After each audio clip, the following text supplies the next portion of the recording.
Om Swastiastu, perkenalkan nama saya Desa Putu Sri Sulatri, NIM 21186206020, Prodi PGSD semester 2 kelas A. Nah, di sini saya akan menjelaskan materi tentang audiolingual method. Nah, audiolingual method merupakan salah satu metode pembelajaran bahasa Inggris yang bisa diterapkan untuk mengembangkan kemampuan berbicara siswa, sebab metode ini menganggap bahwa bahasa adalah ucapan, bukan tulisan. Kemudian ada karakteristik metode audiolingual. Yang pertama, tujuan pengajarannya adalah penguasaan 4 keterampilan berbahasa secara seimbang. Yang kedua, urutan penyajiannya adalah menyimak dan berbicara, baru kemudian membaca dan menulis. Yang ketiga, modal kalimat bahasa asing diberikan dalam bentuk percakapan untuk dihafalkan. Yang keempat, kosakata dibatasi secara ketat atau ungkapan bukan sebagai kata-kata lepas yang berdiri sendiri. Yang kelima, pengajaran sistem bunyi secara sistematis atau berstruktur agar dapat digunakan atau dipraktekkan oleh pelajar dengan teknik demonstrasi, peniruan, komparasi, kontras, dan lain-lain. Kemudian ada tujuan utama metode audiolingual.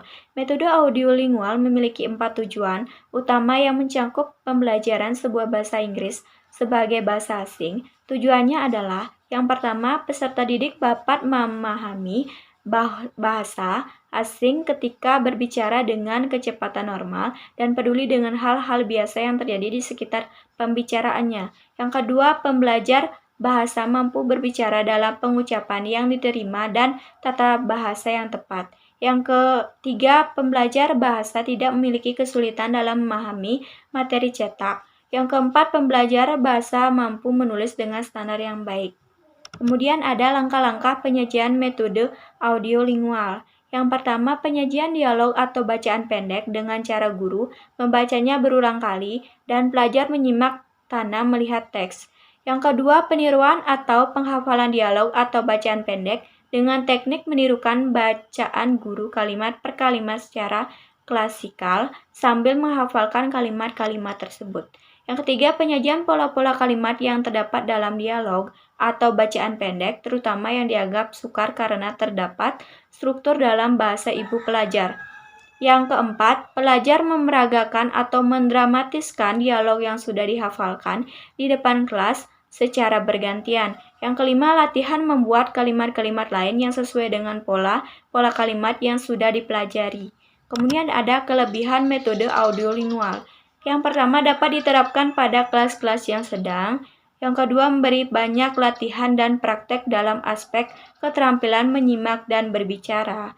Yang ketiga, sesuai bagi tingkatan linguistik para siswa. Yang keempat, audiolingual mungkin merupakan teori pengajaran bahasa yang pertama yang secara terbuka mengklaim terbentuk dari gabungan linguistik dan psikologi. Yang kelima, secara positif dapat membantu siswa dalam mengembangkan oralnya. Kemudian ada kekurangan metode audiolingual.